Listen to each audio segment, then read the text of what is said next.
Cuba defiende a capa y espada a Rusia. ¿Cómo están, amigos? Bienvenidos a Noticias Importantes. Esperamos sus opiniones en los comentarios. Comenzamos. Díaz-Canel condena las sanciones contra Moscú por invadir Ucrania y arremete contra la OTAN. En una nueva entrevista con la oficial RT en español, el cubano vuelve a comparar el embargo de Washington contra La Habana con el boicot, según él, a Rusia. ¿En qué mundo vive Díaz-Canel? Miguel Díaz-Canel dijo que su gobierno condena las medidas para expandir la OTAN a las fronteras de Rusia, así como todas las medidas y sanciones que adoptó Occidente contra Moscú tras el inicio de la invasión de Ucrania. Condenamos y no asentamos la expansión de la OTAN a las fronteras de Rusia. Condenamos enérgicamente todas las medidas y sanciones que se han utilizado como coerción contra la Federación Rusa, dijo Díaz-Canel en una nueva entrevista. Según el gobernante, cuyo gobierno ha estrechado alianzas con Moscú, los BRICS, grupo de países que integran Brasil, Rusia, India, China y Sudáfrica, están planeando una alternativa importante al orden económico internacional totalmente justo de Estados Unidos, citó el medio oficial ruso Sputnik. Agregó que los planes de los BRICS de separarse del dólar crearán un sistema de relaciones comerciales más inclusivas y favorables para el mundo. Hoy las relaciones internacionales en el mundo están sobre la base de una política agresiva y hegemónica del gobierno de Estados Unidos, que constantemente levanta muros, aplica sanciones coercitivas, chantaje, agresión, calumnias, dijo el cubano. No perdió el chance el gobernante de culpar al embargo de Washington contra La Habana de los problemas de su gobierno, pese a ser Estados Unidos uno de los principales exportadores de alimentos de Cuba. Cuba es un ejemplo de eso, con bloqueo y con la negativa a que puede realizar operaciones financieras en dólares, que son perseguidas por instituciones financieras norteamericanas, y así hay sanciones con otros países, subrayó. En lo económico, aseguró, esa política hegemónica se manifiesta en un control total de la economía mundial por parte del gobierno de Estados Unidos y por parte de organizaciones como el Fondo Monetario Internacional y el Banco Mundial, lo que daría lugar a un orden económico internacional totalmente injusto, antidemocrático. Los BRICS, ante todo, defienden la multipolaridad, el multilateralismo en las relaciones. Al defender el multilateralismo, los BRICS están planteando una oposición a los conceptos de la Guerra Fría. Están dando la posibilidad de un orden económico internacional más justo, más equitativo, que favorezca a todo, enfatizó.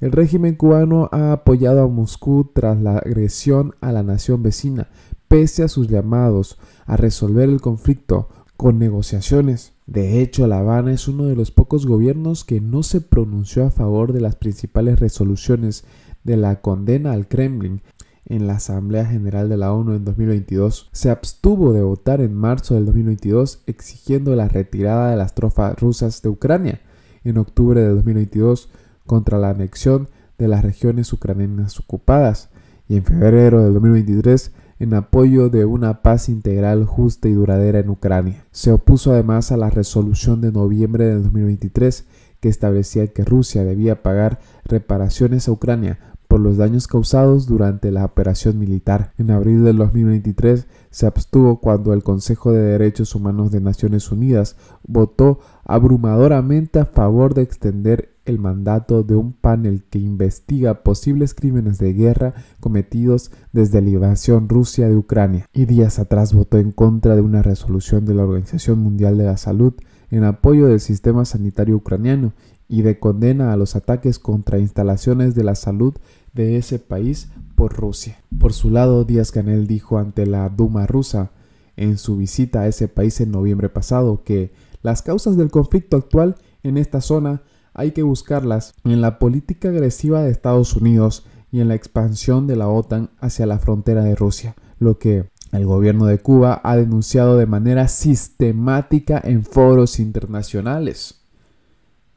La nueva alianza represiva de Rusia y el régimen de Cuba ya está en marcha. La opaca reunión de los organismos de seguridad de Rusia, Cuba y Venezuela ofrece anticipos de lo que se cuece en Moscú, La Habana y Caracas. Pareciera la devolución de una visita anterior, pero no. La presencia durante esta semana en Rusia del general de división Lázaro Alberto Álvarez, ministro del Interior cubano, tuvo un alcance mucho más peligroso para los habitantes de la isla. Ello porque el titular del aparato represivo cubano viajó para sostener un encuentro con el secretario del Consejo de Seguridad de la Federación de Rusia, Nikolai Patrushev, quien estuvo en Cuba en marzo último y fue atendido a cuerpo de rey, y porque allí coincidió además con el secretario general del Congreso de Defensa Nacional de Venezuela, José Ferreira. ¿Qué hacían todos esos funcionarios en Moscú, en lo que el Kremlin denominó como la 11ª reunión internacional de altos representantes a cargo de cuestiones de seguridad? ¿Por qué se replican encuentros de este tipo en tan breve tiempo? ¿Por qué los medios oficiales de Cuba no mencionan el viaje del general Álvarez Casas? Concupiscencia y opacidad. En su viaje de marzo pasado a La Habana, Patrushev también aprovechó para pasar por Caracas. Según los medios rusos, la visita del alto cargo del Kremlin a esos aliados podía ser considerado como la respuesta de Moscú a la visita del secretario de Estado de los Estados Unidos a los países de Asia Central. En Venezuela, Patrushev se reunió con Nicolás Maduro y sostuvo consultas de seguridad ampliadas con el régimen chavista. En La Habana fue recibido por Raúl Castro y por Miguel Díaz-Canel en un trato inédito para un cargo de su nivel. Allí el funcionario ruso reiteró el mantra de Vladimir Putin, que presuntamente da por sentado un nuevo orden mundial, con Rusia a la cabeza de una alianza de países con regímenes autoritarios. La campaña antirrusa sin precedentes lanzada por Estados Unidos y sus aliados pone a cualquier Estado soberano ante una elección: defender su propio camino de desarrollo y valores o someterse a las dictaduras del Occidente, según Patrushev. Y además subrayó que Rusia y Cuba son de los pocos estados que resisten con éxito las revoluciones de color, es decir, las protestas populares en contra de los regímenes que optan por sofocar esos reclamos por la fuerza. Es por eso que Occidente está gastando recursos sin precedentes para desestabilizar la situación en nuestros países con miras a socavar completamente el orden constitucional, agregó. Están tratando de crear un imperio colonial global donde solo se escuche la voz del Occidente. Aunque hoy muchos hablan del llamado neocolonialismo, los métodos siguen siendo los mismos: represión política, chantaje militar, esclavitud financiera, sanciones económicas y legales, así como propaganda agresiva, afirmó Patrushev, exagente de la KGB soviética y hombre de confianza de Putin. El grupo de aliados del Kremlin va tomando forma. En referencia a la visita a Rusia esta semana de Álvarez Casas, el Consejo de Seguridad de la Federación de Rusia indicó escuetamente: en las conversaciones con el ministro del Interior de Cuba se consideraron los problemas de estabilidad regional. Acerca del encuentro con el venezolano Ferreira, la nota indicó: con el secretario general del Consejo de Defensa Nacional de Venezuela se discutieron medidas específicas de interacción entre las agencias de aplicación de la ley de Rusia y Venezuela. Según el Consejo de Seguridad ruso, en la reunión se habló de temas de interés principalmente relacionados con garantizar la seguridad nacional, regional y global. Pero Patrushev hizo visibles sus posiciones en declaraciones a medios locales, al advertir que en la lucha contra Rusia Occidente, liderado por Estados Unidos, no duda en utilizar incluso métodos terroristas, en referencia a presuntos llamados al terrorismo en el Cáucaso Norte. En Occidente, instituciones enteras están trabajando activamente para crear las teorías más locas. Están creando tecnologías para reformatear la conciencia de los rusos, para su arrepentimiento con sus conciudadanos de otras nacionalidades y religiones, que supuestamente están bajo la llamada opresión imperial, señaló Patrushev. El politólogo militar Alexander Perenship, experto en seguridad y profesor asociado del Departamento de Análisis Político y Procesos Sociopsicológicos de la Universidad Rusa de Economía, Plejajov, comentó al respecto que el hecho es que ahora todos los ciudadanos tienen teléfonos inteligentes que permiten rastrear su movimiento. No es por nada que en una zona de combate se plantea constantemente la cuestión de que no se pueden usar esos artilugios, porque son excelentes medios de orientación para el enemigo, agregó. ¿Por qué quiere Rusia coordinar el trabajo de su inteligencia con La Habana y Caracas? Sencillo, los aliados se están preparando para ahogar cualquier estallido social que sería, según su narrativa, estimulado por Occidente. El alcalde de esa alianza va mucho más lejos.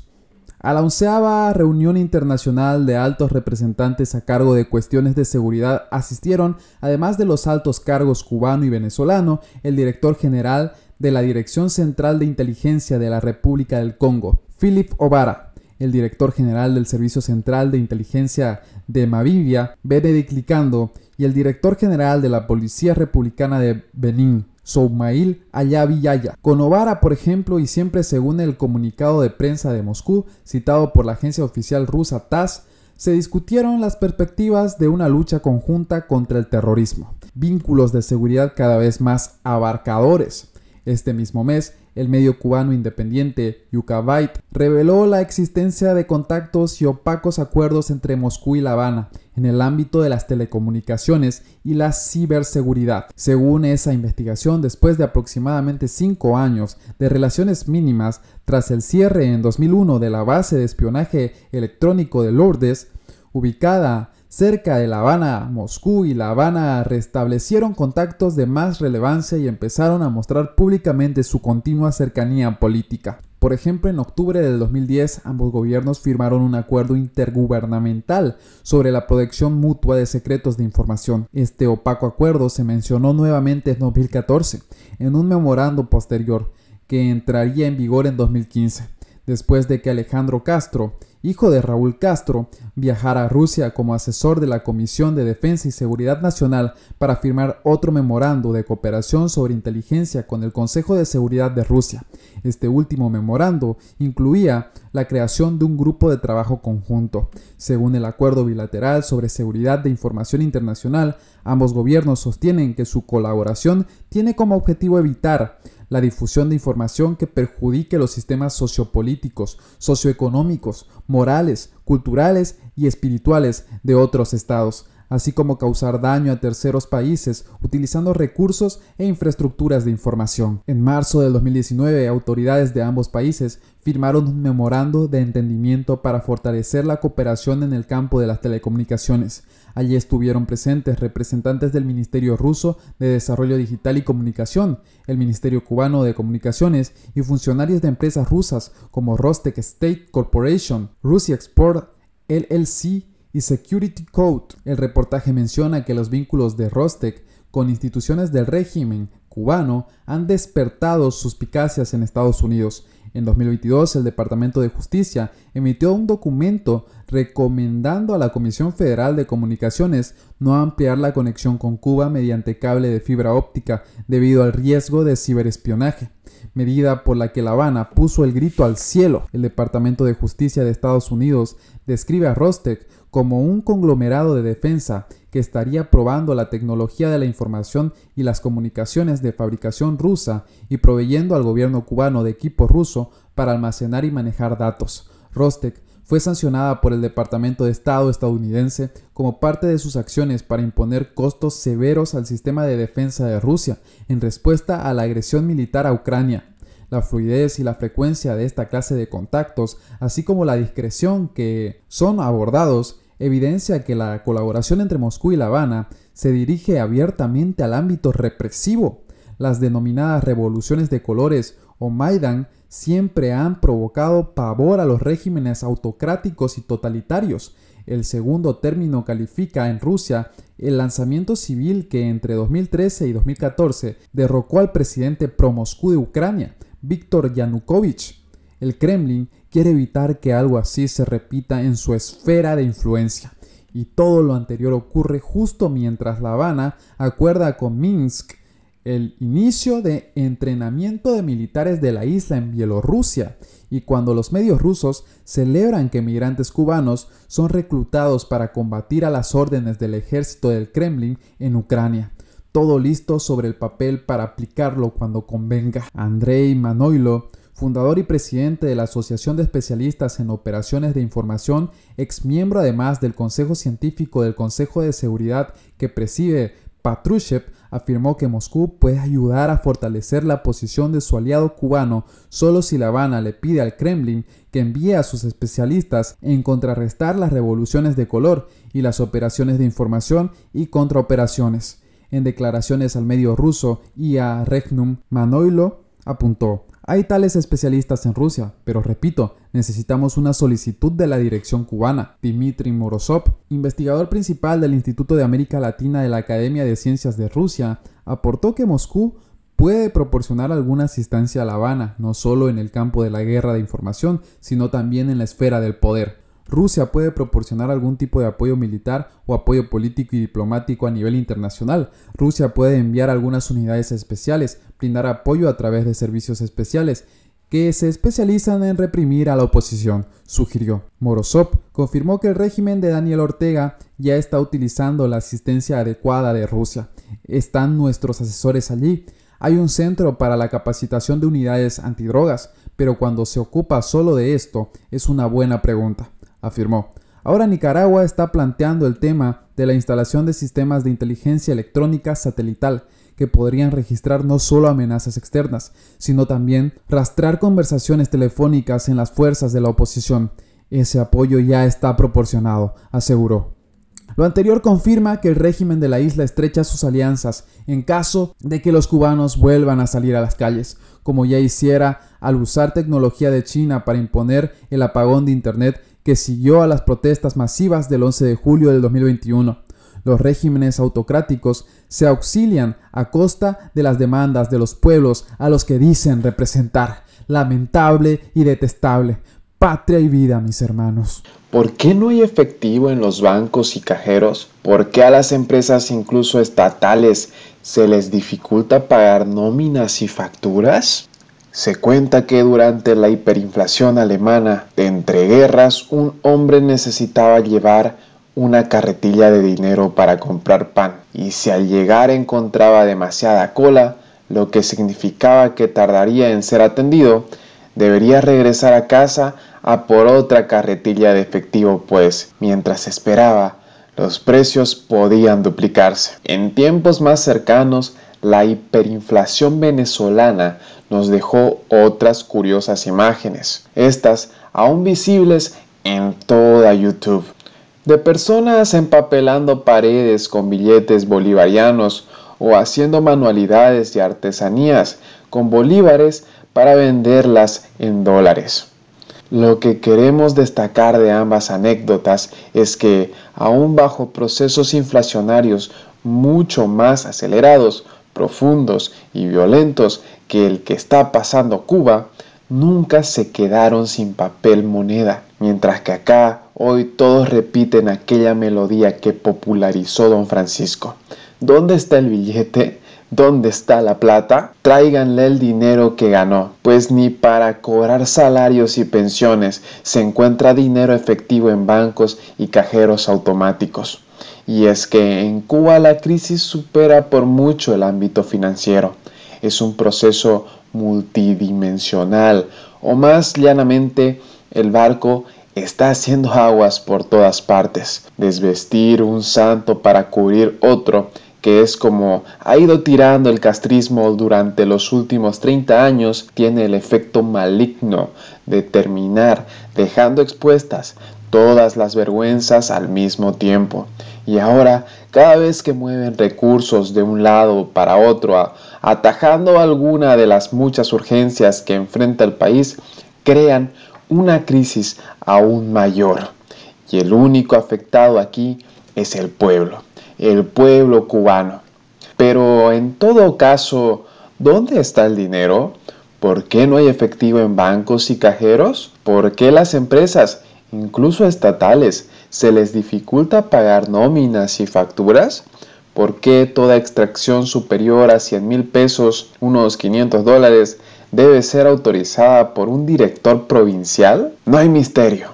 Es tan simple como que el dinero sale de los bancos por aumento de su demanda y no regresa a estos ni circula en la economía. Hasta hace pocos meses la situación era diferente porque el Banco Central tenía reservas de billetes impresos. Según averiguaciones no oficiales ni confirmadas, el último lote de papel moneda llegó a Cuba en 2016 y estuvo saliendo hasta el 2021. Esto es plausible, pues hasta esa fecha los cajeros automáticos regurgitaban con enorme frecuencia billetes nuevos de alta denominación, 200, 500, 1000, pero parece que esas reservas se agotaron y no queda dinero ni para hacer dinero cuando más se le necesita. Sucede que debido a la inflación la demanda de dinero ha aumentado, por lo que Keynes denominó motivo transacción, es decir, la gente requiere más cantidad de dinero para pagar precios más altos, aun cuando su nivel de consumo se mantenga, o, como es el caso cubano, esté disminuyendo. Otra razón del aumento de la demanda monetaria, igualmente adelantada por el economista británico, es el motivo precaución, que es el deseo de las personas de mantener liquidez para hacer frente a gastos no planeados e inesperados. Un tipo de gasto que aumenta exponencialmente en tiempos inciertos de inflación y crisis, cuando no se sabe cuándo ni cuánto costará mañana la comida o la gasolina. Este aumento de liquidez puede no ser problemático en países bancarizados donde los bancos mantienen circulando el efectivo, pero en Cuba el Banco Central lleva una política de tipos de interés negativos, interés bancario pasivo muy inferior a la inflación, que hace que mantener dinero en el banco en vez de dar dividendos salga caro, lo que desincentiva los depósitos, más cuando el Banco Central y sus sucursales son estatales y tienen cero independencia. Por lo tanto, sirven a los intereses del gobierno, del castrismo, y no al de los clientes, y no al del pueblo, como muchas veces han demostrado, lo que hace muy difícil creer que el dinero estará más seguro en las bóvedas que bajo el colchón. La última razón de aumento de la tenencia de dinero descrita por Keynes es el motivo de especulación, que nace de la incertidumbre acerca de los indicadores macroeconómicos, los agentes económicos. En el caso cubano, principalmente individuos y MIPYMES demandan dinero previendo que siga devaluándose. Racionalmente, tratan de conseguir la mayor cantidad posible de efectivo, vendiendo otros activos para adquirir las divisas que en contraste se están valorizando a diario y serán más caras en el futuro. Esta falta de efectivo no es mera anécdota. El dinero es como el aceite de la economía y si no fluye, los engranajes se enlentecen hasta detenerse. Que no haya dinero circulando es tan dañino como que falta electricidad, pues las empresas no pueden cobrar o pagar, con lo que la producción colapsa y los directivos se vuelven conservadores con respecto al crédito, ralentizando los procesos económicos. Por otra parte, todo aumento de la demanda de dinero tiene como contrapartida una devaluación de activos fijos y líquidos, fenómeno muy nítido en Cuba, donde en medio de una inflación brutal de los productos más básicos, se ha desplomado sin embargo el precio de casas y automóviles, lo que hace patrimonialmente más pobres a todos los cubanos de la isla. Explicando el porqué y esbozadas algunas de las peligrosas consecuencias de esta falta de dinero, lo que hay que destacar es que este es otro síntoma de cuán profunda y diferente es la actual agudización de la crisis económica comenzada en 1959, lo que implica que, aunque el castrismo haya logrado sortear empeoramientos anteriores no significa que podrá sortear el actual, ni siquiera prostituyéndose con Putin. Y bien amigos, así vamos terminando las noticias importantes del día de hoy. Por favor, nos ayudarían mucho compartiendo las noticias, para así poder llegar a muchas más personas con la verdadera realidad en Cuba. Patria y vida, mis hermanos, nos vemos en el siguiente informe.